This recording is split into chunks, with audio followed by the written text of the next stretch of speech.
This is from Angie in Easley Estates. Why didn't Frank White's taxes go up like all other residents in Jackson County? And I don't know how Angie knows that much about you.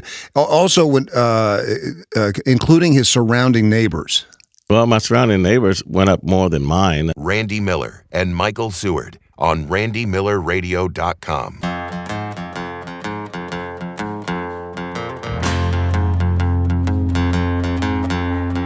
People say the blues is just a good man feeling bad. I don't know about you, that's not the kind of blues I have. I'm a bad man. Bad man. I am feeling good. Yes, I'm a bad man. Let's get down to the street. Randy, let's play ball. Let's talk some baseball. Let's talk a little baseball, can we? Man, this is a special show. Kansas City Royals Hall of Fame second baseman, 8 Gold Gloves, Frank White is here with us at RandyMillerRadio.com. Frank, thanks a lot for coming over. This is It's great. awesome to be here with you guys. Great to see you, man. It's been a long time.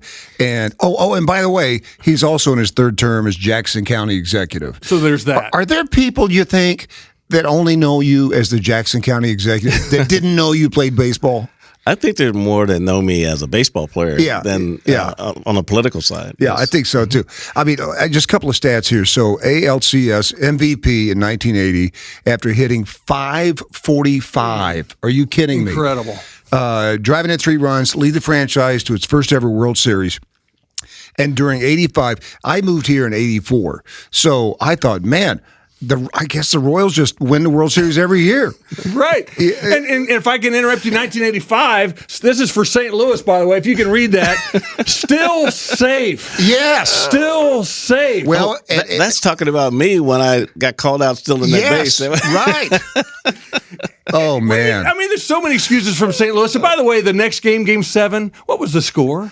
Like 11 to 11 nothing. to nothing, yes. Zip, 11 St. to Louis. nothing. Yeah. Zip And, the yapper. you think about all those guys that were on that 85 World Series winning team. You got the Jackson County executive here. Buddy Biancalana is selling magnets. He's selling magnets. Is that right? Yeah, I saw Buddy. I saw Buddy a few years ago, and we've kept up with each other through the years. And he said, "So, what do you know about magnets?" And I said, "They stick together." He goes, "They can heal your body." And I go, all right, buddy. And that's the truth of that, too. Well, a lot absolutely. of players use it. What Buddy really has done a good job at is the mind training, the confidence building of players who maybe struggled early. He's got like an academy or something. Yeah, he has a program where he instills that confidence in players and get them to be more self-confident and give them an opportunity to really to succeed. And I think we can both agree that both Randy and Frank are both magnets in their own way. You know what I mean? Is that to appel or repel Chick? or attract? I don't know. Hey, speaking of that, okay, we're always sponsored by the Stretch Zone. Frank, have you heard about the Stretch Zone? No, I haven't. It's in the county. They've got 6 locations around Kansas City, and you're probably a guy that knows a lot about stretching, right? And not the strike zone, but the stretch zone. And you go in there for a complimentary 30-minute stretch. They have people who stretch you. And I don't know if you guys did that when you were playing, but these are stretches that you can't do yourself. I mean, they really try to make you more flexible. I mean, it is kind of like sports med, isn't it? When you're on the field and you've got somebody sorting you over. And I go to the one in Lee Summit. My wife and I signed up for like the 12-week program. And it's incredible. I mean, there are things that they can do with my leg that I've never been able to do. Hey. But hey, listen. Get back on track. Go to thestretchzone.com, check them out. Your free complimentary stretch. But man, you're still in great shape. Great, I feel good. Yeah, and you must have a workout regimen that you do. Yeah, but it's not very strenuous, though. I mean, most of it is walking and light weights and just mainly just doing a lot of isometric things. Doing in the course of walking through the day, a lot of push-ups, a lot of sit-ups. Just cardiovascularly, just trying to stay even. Right. Straight upright. You trying to stay upright. You're trying to go in this old age as strong as you can. Well, now you guys, after the Royals, you went into coaching in '94 with the Red Sox. Is that right? 94, 5, and 6. Yes. Yeah, and then you came back to the Royals as a coach in '97, managed the minor league from 2004 2006, joined the front office. You did a lot, and a lot of people don't know that you are still coaching the Monarchs now. You're coaching the Monarchs, right? Well, I mean, they list me as a coach, but I'm a guy that just shows up when I. Oh no, Frank's here again. When I got this stress going on me, and I said, "Oh, let me go do some baseball." You're right. I can go do some stuff that I don't have to think about. I can just react to it and help the guys and mess around with the people in the front row. It's kind of fun. That is fun to relieve that stress. But yeah, I try to stay active as I can. And so. You've had so much experience with the Royals and different kinds of relationships with the Royals. I mean, it might be fair to say that you have kind of strained relationship with the Royals. I don't think so because this is a new ownership group. This is not the group that you went through your trials and tribulations with. I mean, it's been 2011. I've moved on, and you got to mature past these things. Right. I think right now they're bringing it up because of the negotiations. They're trying to cloud it as much as they can, and I just don't go there. I mean, I think that if you can't move past these things, I never would be doing what I'm doing now. And I think that from a criticism standpoint, I probably get more now than I did when I was playing. Except maybe not. Maybe not in New York. I mean, I was just saying we were talking about that because you played when there was no social media. Oh yes. And so the guys that are playing now, it's brutal. I mean, it's brutal in everything, and it's brutal in politics. Yes, certainly. And now with the stadium vote coming up, is it kind of weird for you to here's the ballpark that you played in, and now you got a pretty big hand in determining what's going to happen to it? Well, it's out of my hands right now. It's into the hands of the voters, and I was hoping that before it went on the ballot that we would get an agreement with the teams in place, but. They went to the legislature, and a couple legislators forced it on the ballot, and I'm just dreading that we don't have to pay for that decision. Well, kind of walk us through that because it's curious to me, and it's very confusing. And we want you to kind of treat this time as kind of your state of the county address and update. But I know you were in the news today because you said you want the Royals and the Chiefs to pay the nearly $1 million it cost for the vote, right? I'm just asking. Yeah. Well, and they were not happy. I'm just saying, they were not happy. So the teams responded on the social media platform X and attacked you and said that repeatedly tried to prevent the Chiefs and Royals from staying in Jackson County. Any of that true? I don't see how I can do that. They can pick up and go whenever they want to go. Right. I mean, I think that. I never missed a negotiation. We had early negotiations. We tried to sit down and explain the current situation of the current lease and how it affects Jackson County, and I was trying to impress upon them that it would be nice if we could all be equitable partners in this deal because they're almost 100% taxpayer financed. That's true, and none of those dollars come back to the county. So I was saying, let's see if we can be equitable, where we can bring some funds back to the county that I can put into the community, and then we can support moving this thing forward. Well, and then they said the Chiefs and Royals are focused on finalizing leases and a CBA to extend and enhance our 50-year partnership with Jackson County, including more than $1.3 billion in private funding committed between the two teams, all with no increase in taxes. Political antics should not stand in the way of those benefits. Is this a political antic? I think anything when you're dealing with a whole lot of money is political, especially when you're dealing with taxpayer dollars. And I think that my job as an elected official is to take care of the residents of Jackson County. I mean, right. I'm not a player anymore, so I can't rubber stamp, take this and move it. There's things that just had to be negotiated. The 40 years had to be negotiated. We were looking more like 25 to 30. Right. We want the park sales tax that they use. They said they give that back to us. So they said 2031, we said 2025. Because in 2031, if the lease is out, we get it back anyway. And then you go to the insurance on the stadium. So they said, well, to give that back in 2031, but we wanted that in 2025. So when it got to that point, right, when you start asking for things, then that's when they said, well, we need to do something different. And that's when they went around and got Legislator Barbaca and Legislator McGee. McGee did the language, and Barbaca pushed it on.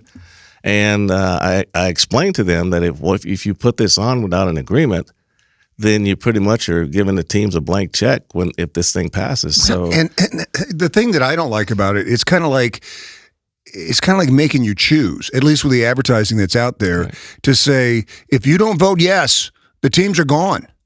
And I mean, that's not fair to anybody, right? Well, I mean, if you are a season ticket holder, or if you're someone that supported both teams since 1972, right, and you've always given them what they wanted, they're 100% taxpayer financed. I think that I would be disappointed that being 7 years from the end of the lease, if someone says, if you don't give us what we want, we'll leave. I mean, right. At the loudest stadium in the country, in the world, the fan base, absolutely, Chiefs and the Royals. Yeah. But now this is to actually extend the current sales tax. No, right? And that's another misleading. Well, thing. good. Yeah, clear that up for us, because that's kind of the perception. Right. When they bill it as an extension of the current tax, right, which is not. The current tax is both a 3/8 sales tax, but the current one was bonded as one project. So that means that these teams have to stay together for that tax to work. They can't separate. So that's where I was confused, because it said 3/8 sales tax extension for Truman Sports Complex, and I'm like, well, what's that going to do if they move downtown? Right. So that wouldn't work if they move downtown. So now this new 3/8 sales tax is through the parks tax. And so that's where that comes from. Okay. And so if this tax passes, then they'll come back to us and say, well, we want to refinance the current 3/8 sales tax, and that goes away, and then we go on down the road. Okay. But that's the misleading thing, was they're right when they say it's 3/8, but it's not an extension of the current. Okay.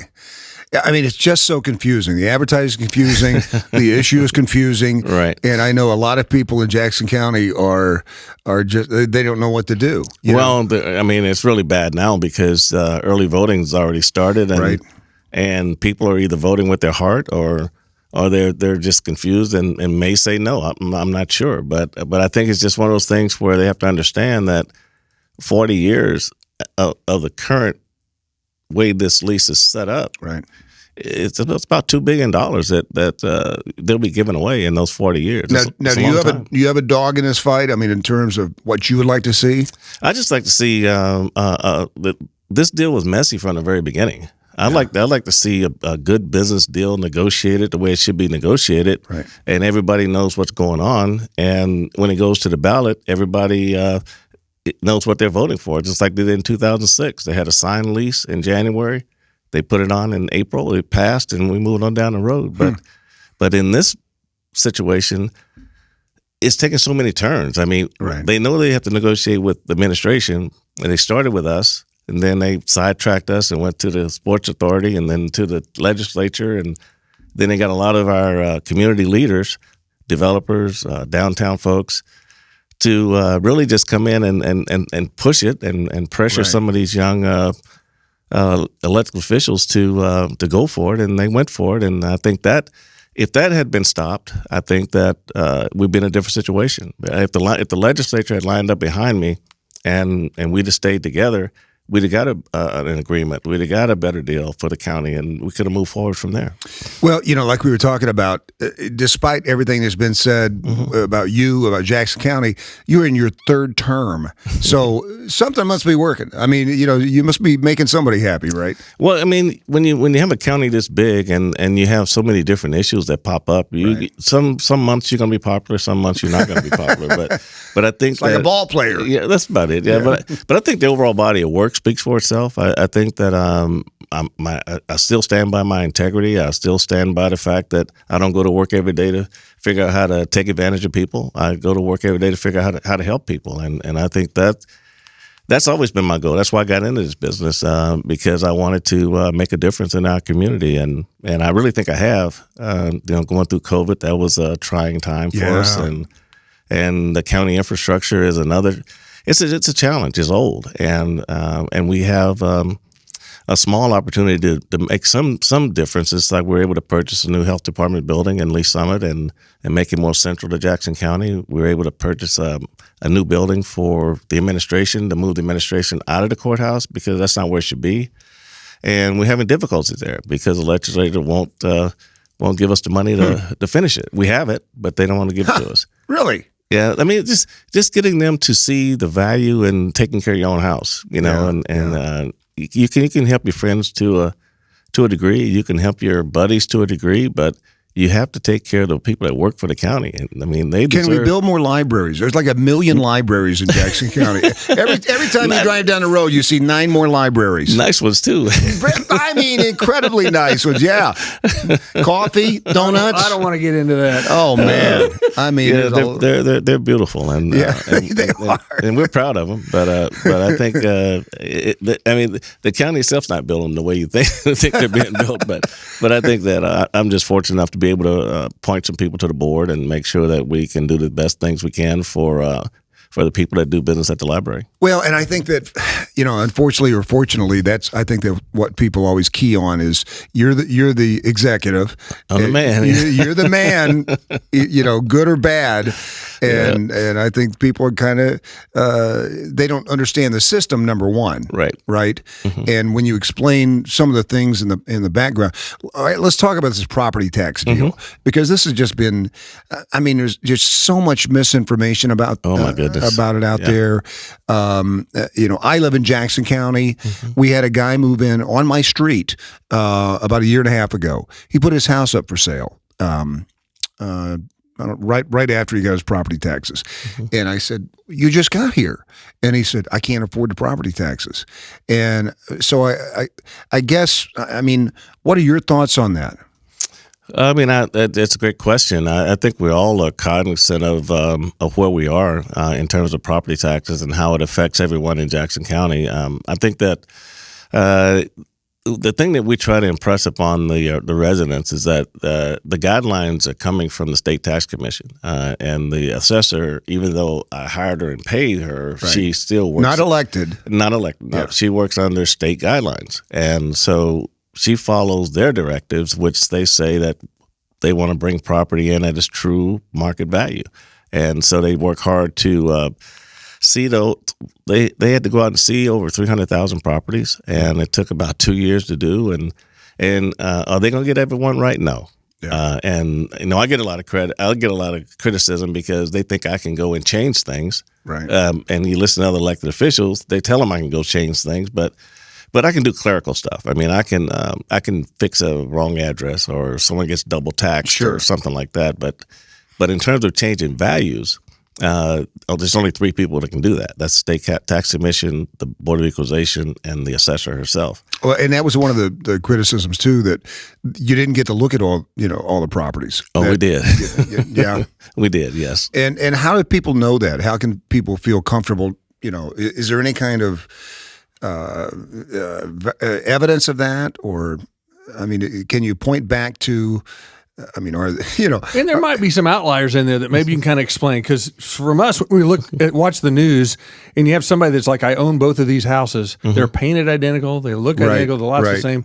But here's the discrepancy in that. So how do you explain something like that with assessment? Well, that's something that I can't explain. What I try to do from my position is I try to make sure that the residents have some avenue to get relief. That's either through the informal process with the assessor, the Board of Equalization, or the State Tax Commission. So I tell people, don't get excited about the first number you see, because if you go through the process, that number usually goes down.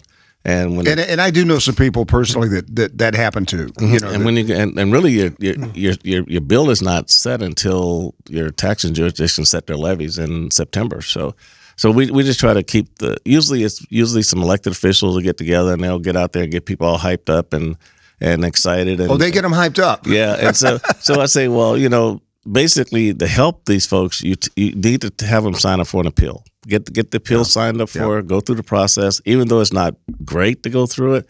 But I think in the end, the Board of Equalization, their job is to equalize values. The assessor in our informal appeals process, she wants to get as many of these done before they go to the Board of Equalization. So everybody wants to work from our standpoint, we just got to make sure we get everything out on time so people have enough time to make the adjustments they need. Well, to and make. that was the other thing too. Some people criticized the fact that there wasn't enough time, that they didn't get the notices in time. Right. And I don't, Well, I mean, and when you're dealing with so many people, 300,000 properties from commercial to residential. Yeah. Some folks see and they think it's junk mail, and they, there's there's a constant struggle between how do you get people to look at the mail. We send postcards, and they may discard postcards, or they get lost or whatever.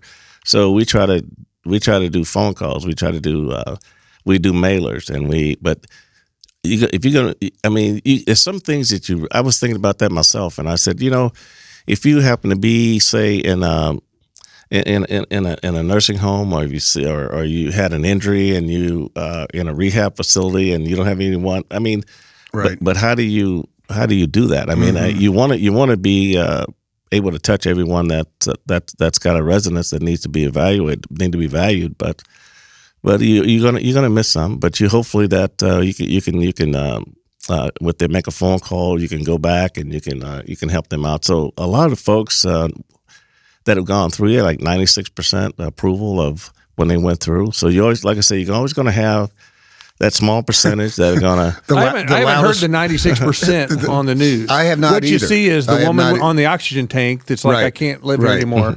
I don't know where I'm going to go. Where did you go? So What is the 96% again? It's just that people have gone through the process that feel like it was a easier process than they thought it was going to be when they went through, but so it's all about just coming up with something that they can live with, and the state can live with, and we go from there. But we told people you were coming on the show, and I said, if you got an email, if you got a question, sure. And we had several like this. This is from Angie in Easley Estates. Why didn't Frank White's taxes go up like all other residents in Jackson County? And I don't know how Angie knows that much about you. Also, when including his surrounding neighbors. Well, my surrounding neighbors went up more than mine. But you look at what happened in the last cycle, then mine was up, and it was deemed as it was probably equalized at that particular time. So it's sometimes it's not because even though you live next door to someone, homes are different Right. sizes, different amenities and things like that. So a lot of times any improvement that you make on your house will make it go up, and that's one of, like, if you go by and you had to put a new deck on you. And things like that. Right. So because they pull building permits and all types of things. So trust me, I grew up in Raytown. I know you got Cousin Eddie's redwood deck on one side. Yeah. You got Raytona Beach. Right, and that's all to code. That's right. Right. They pulled the permits for that, right? Actually, I shouldn't admit this, but I did used to chair the Board of Zoning Adjustment in Raytown. That was hard to try to get it together when everything was loose before I got there, and then so I've tasted just a little hot seat, but not at all. Well, I mean, I think it's all about knowing who's responsible for what, right? And who's. I mean, I always tell people that I'll take the heat because heavy's is the head that wears the crown. That's it. But in terms of my responsibilities, then I'll do my responsibilities. But you have to also understand that if I could not take this heat, if I could go down an assessment and flip a switch. Right. Then don't you think I'd do it? Yeah.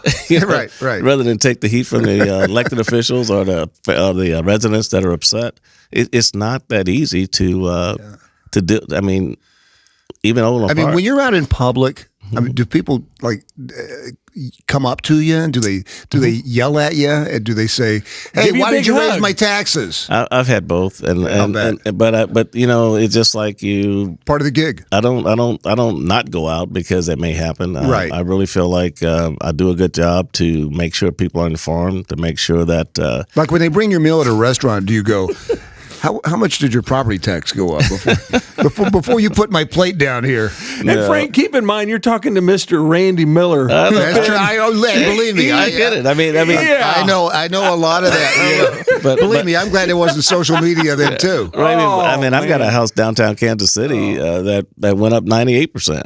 Wow! Wow! And guess what? The county executive can't appeal. So is that right? No. Sherry from Stringtown Road says, my market value doubled in their assessment, but my taxes more than tripled. I have zero confidence that any of us will get a straight answer. But real quick, can you talk about the 98%? Because that does seem crazy on first glance. Or 98%. Your property tax went up downtown. Because I've got friends that there's. I remember going to Brookside. I'm just going to a buddy's house, and some woman, I don't even know, she didn't know me. She's coming down. She's like, my property tax, she just got it in the mail. She's like, went up 95%. I'm like, what? And I went in to see my buddy, and he showed me his on the table too. They just gotten them, and so when you see that, sometimes your percentage can go up, but that doesn't mean your value is going to go up. You know, it doesn't all. Sometimes okay, so jump in there, because that's where my confusion. Sometimes they don't all come together. So it just depends on once you go through the process. Once you sit down with the, we have hearing officers now. Hearing officers are realtors that understand the business. They understand market value. They understand appraised value and those type things. So and they understand equity. So once they sit down with those folks, then they can go to the BOE.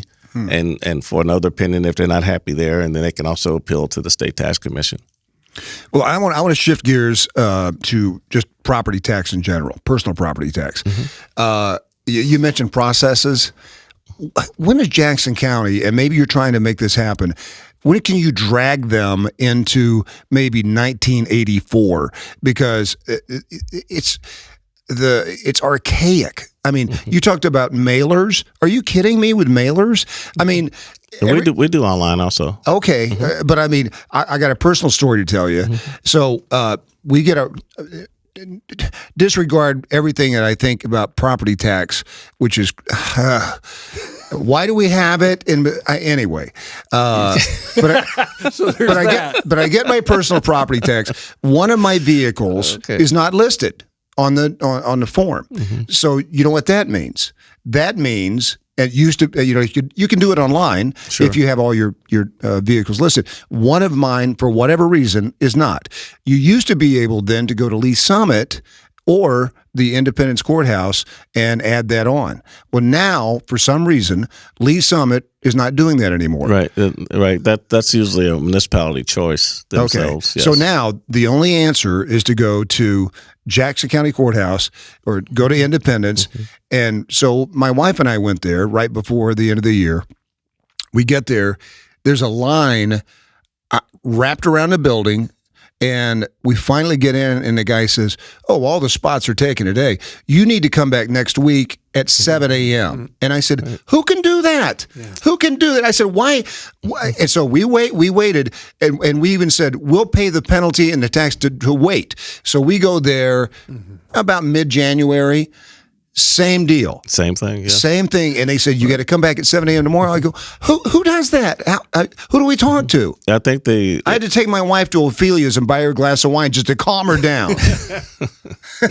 Well, the Eastern Jackson County Courthouse is not really conducive to handling that many folks. Right. I mean, I would rather see that be more of a tourist attraction and have another office somewhere else. There you go. But I think it so many more people actually go there than go downtown. Right. So you could be busy out here, but then nobody's downtown. So we always figure, how do we get people to come downtown to this courthouse rather than staying all the way out there? But the system is designed to people can pick their times that they want to be there.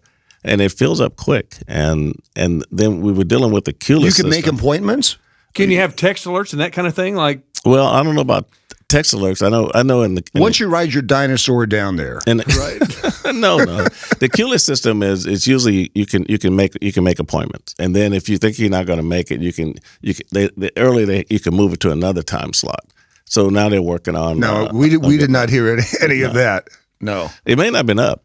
So I mean, and once they got it locked, I mean, it may have just said, we can't take any more appointments, and it's shut down for the day. But it gets filled up pretty quick. But do you think that the system or the systems and the processes are up to date? I think in terms of being able to approach people online, give them options, things like that, I think it's up to date. Is county facilities up to date? No. I think that is a problem. When I first came in, you just had a lot of time. You spent a lot of time getting rid of paper and trying to improve your technology and things like that. I mean, could I just pay you today? Settle up. So, yeah, Frank, I got it. I wouldn't know where to deliver it. But you could get ready to take it. Oh, no. Oh my gosh! Well, let's talk about some of your successes. What do you look at in Jackson County, and what you're proud of? Well, I tell you, from a associate standpoint, I came in. We were at $8 an hour. I'm proud of the fact that we got everybody over $15 an hour. I'm proud of the fact that we took paid family leave from 5 paid weeks to 12 paid weeks. We've got fertility benefits in our health care now. I really believe that taking a 74% funded pension to a 93% funded pension at this time is huge. Yeah. And I think that those are things I'm proud of. I'm proud of the fact that we've been able to improve our technology a lot. And being able to improve with the health department building, the administration building. I think we still have a lot of infrastructure needs that are going to have to be dealt with at some point because the courthouse is 1934. Right. We've had these flooding in the basement. We've had the lack of air conditioning. We had the tubes hanging out of the courthouse. So we've been able to upgrade the elevators, but at some point you just never know. It's so old, you just never know when it's going to. I like your idea of making it into a museum. Just,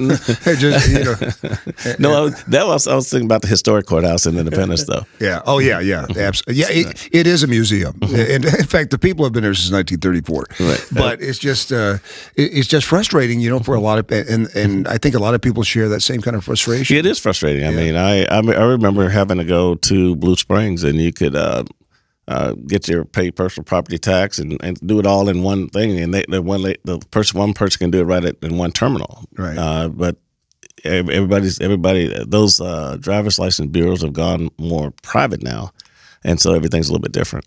Yeah, well, that's a good point too. We also had Chris chimed in to say, did you have any pre-game rituals when you played baseball?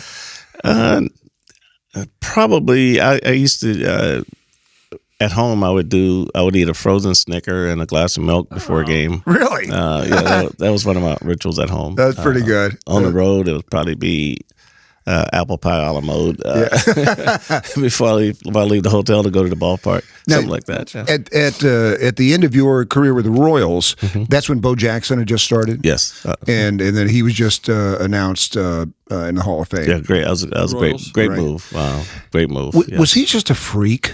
I mean, that guy. I don't want to call him a freak. Well, I mean, in the best way. Was he the greatest athlete ever? I mean, he's the best. He's the best athlete I ever played against. Oh my gosh, been around. I mean, he was just chiseled. I mean, he just you ever see the growth chart in the doctor's office? Yeah, where each muscle kind of separates itself. Right. Yeah, he was like that. Yeah, he kind of reminded me.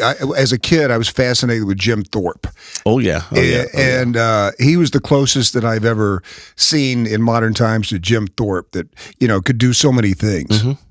Yeah, I mean, there wasn't nothing Bo couldn't do. I mean, he was one of those guys that if you told him he couldn't do something, he'd figure out how to do it. Yeah. And when he got hurt, I mean, his career was it was going this way. Right. I mean, when he came out to 32 homer, 105 RBI a year, he was on his way, and everybody was excited because you don't find a player that can throw like he could throw, run like he could throw. I mean, run like he could run.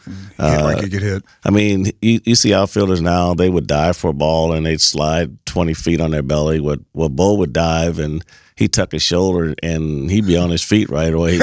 Right. He fell so Ready many to times throw. in football, he knows how to fall. But he had so much body control. It was unbelievable that what he could do. That's incredible. And favorite shortstop you might have thrown to? I like Freddie, and I like UL both. I mean, I think UL was more of an aggressive shortstop.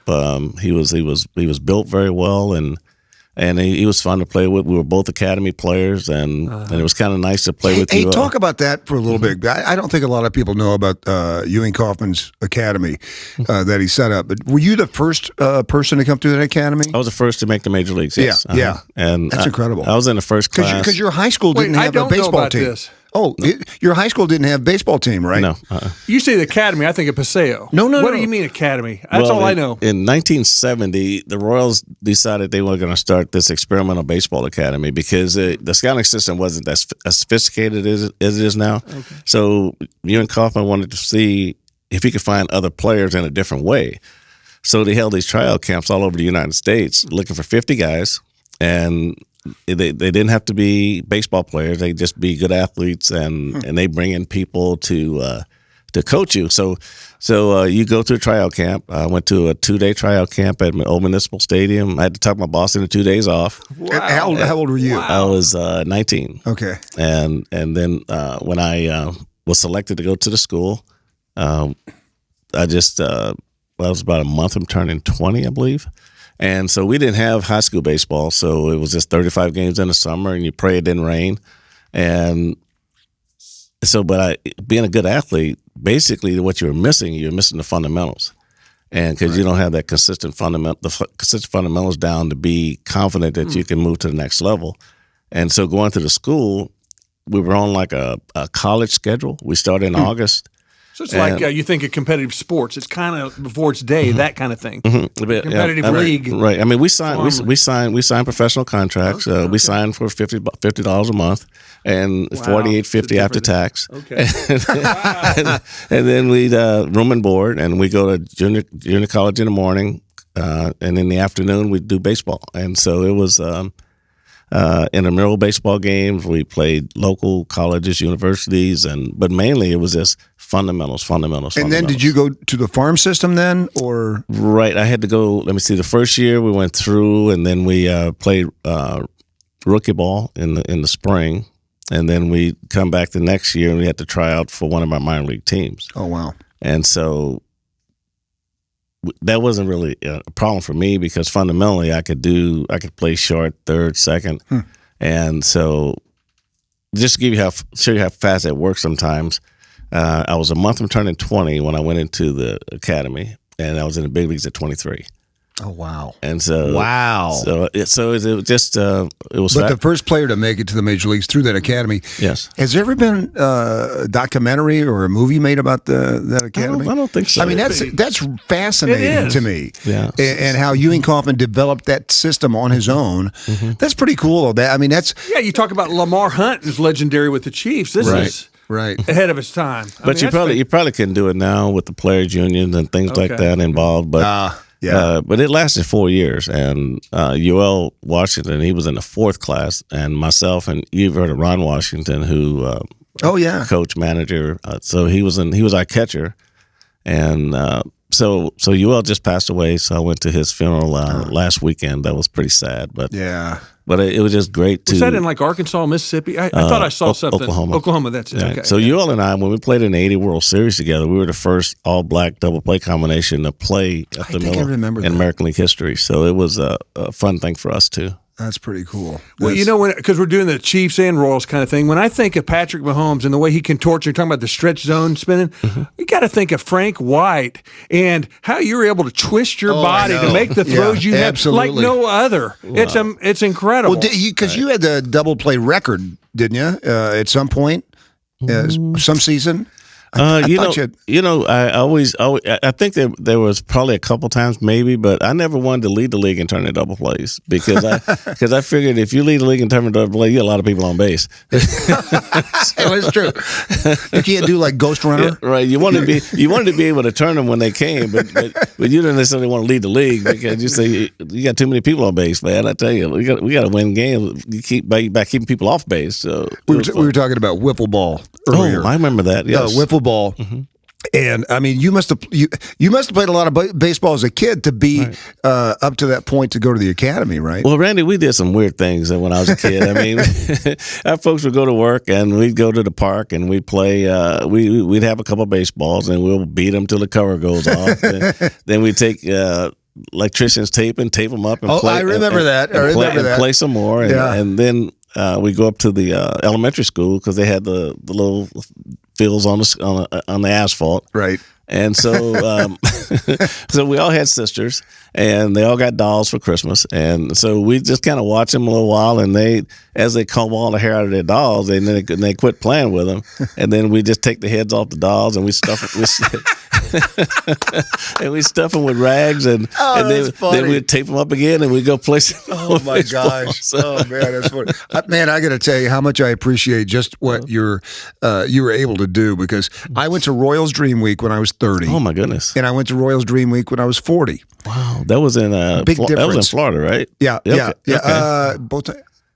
Maybe one in Florida and one in Arizona, but. What a difference 10 years makes. Yes. When I go to 30, I'm thinking I could actually play for the Royals. and you go when you're 40 and all you want to do is be in a trainer's room, taking Tylenol, getting taped up. Yeah, I did a few of those fantasy camps. Yeah. And, the guys are always excited coming in. You fly in, you go to the locker room, you see your jersey hanging in the locker, and you're all excited, and you go out and play that afternoon, and the next morning everybody's in the training room. Right. Oh, my favorite thing was just going out with the guys at night and listen to John Mayberry stories. Oh, John. Oh my gosh, that was the John. And this was before the skinny John. This is the big John. Yeah, John was the man. John was probably the best storyteller I've ever seen. He never forgets a thing. Right. And he's just.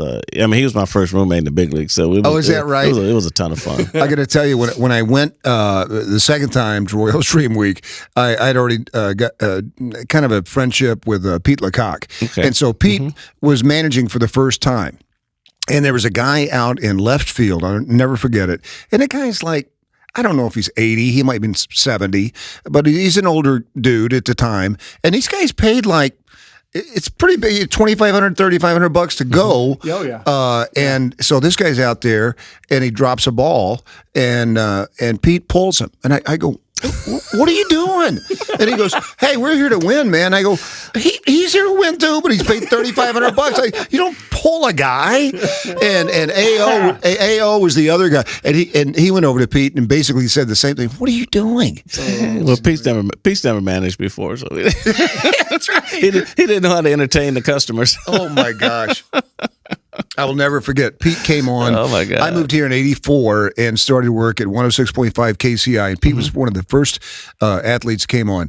And he comes on the show, and this is right after the Reggie Jackson candy bar had come out. Oh, yeah, I remember that, yeah. And I asked Pete about it. I said, you got anything like that? And he said, I got something coming out, yeah. I said, what do you He says, they're going to do some kind of a lollipop for me. I said, really? He said, yeah, the cocksucker.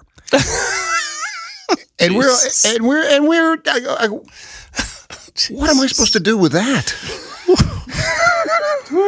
Pete is. Oh my God. Well, of course, his dad. You know who his dad was? Mm-hmm. No, I don't. Peter Marshall, who hosted the Hollywood Squares. Oh, really? Yes. Yep. Wow. Yeah. Yeah. I tell you, we could do a whole nother episode just on, it's so exciting to have you here and talk about these days that were just amazing cool. to me. Right. I think Hal McRae, Amos, Cookie Rojas. I had a pair of tennis shoes. I had Cookie Rojas shoes that I got at the landing. Yes, I remember. The landing. And then maybe I'll sleep good tonight for the first time because I have one admission. There was one time where I didn't totally pull for the Royals, and it was during a World Series. Oh, no. This is 1980, World Series against the Phillies. Yes. Well, we had gotten familiar with another family through some neighbors that later moved away. We were in Raytown, but we became friends with Steve Carlton, the legendary pitcher. Yeah. Well, when they came to Phillies, his family stayed with us. Oh, we're wow. there with Pete Rose, Mike Schmidt, all these greats. Wow. And so I'm sitting in the stands with my Royals gear on, but I found myself with them. Sometimes I'd, cheer for the Phillies when they get a hit and then Royals woo. But what an amazing time that was. Hey, but, man. The Carltons. That was it's such a weird time now because you're just talking about baseball, and all of a sudden now my favorite second baseman is my county executive, and the anchor man from Fox 4 is my congressman. Right? I mean, Mark Dogs Alford, are living with cats. I mean, I just saw Mark. We went up for the 30th anniversary of the B2 delivery at Whiteman. Okay. And Mark, of course now goes to the opening of an envelope. He'll show up anywhere. Anyway, so Mark is there, and I've known Mark for a while. Working for you. Yeah. I've known him for a long time. So he comes over. I'm doing my show, and he comes over and he goes, "Do you want to interview me?" And I said, I mean, I guess I could. And he sits down. He said, "You're still not comfortable with me as your congressman, are you?" I said, "I wasn't comfortable with you as my anchor man." I said, "So it's going to take me a while to let that soak in." But well, oh my goodness, well, wow. Randy and Frank, maybe this is the time to do this. What I need to do, and I appreciate Frank you giving me a little wiggle room. But on the heels of this big announcement of 1587 Prime. Oh, man, yeah. You got Have you Travis heard about that? Kelce. Oh, the new restaurant. I saw a little Travis bit on Kelce TV yesterday. Uh-huh. And Patrick Mahomes' new Prime Steakhouse has just been announced. Yep. I'm excited that right here on RandyMillerRadio.com that I get to announce, and thank you, Frank, that the collaboration with George Brett and Frank White, it's 520 Number 20, number 5, George Brett, 520 Main Restaurant coming to City River Market. This is the launch, right? Can we do this? Maybe I made a little embellish a little bit of that.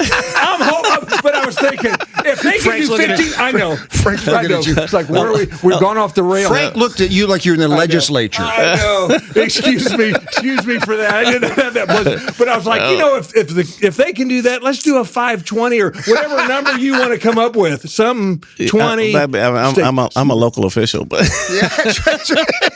strike that from the record. Then we'll talk that exactly.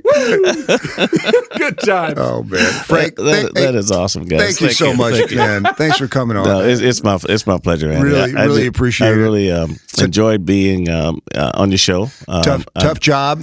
It's a tough job, but it's a fun job. I mean, I think that, like I say earlier, you have your times where things are rough, but at the same time, you have the county's big. Yeah, and there's a lot of aspects to it that are going very well. Right. And so I just want to continue to build on that and let the folks know that whatever's going on out there, I do take seriously. And do you want to give out your just personal cell phone number for people if they? I think most of them have it. Well, apparently they do if they know exactly where you live. Oh my gosh! Yeah, I mean, there's nothing secret, but I'm not on social media other than my work Twitter and my work Facebook. But I'm not on social media at all. But, I just got.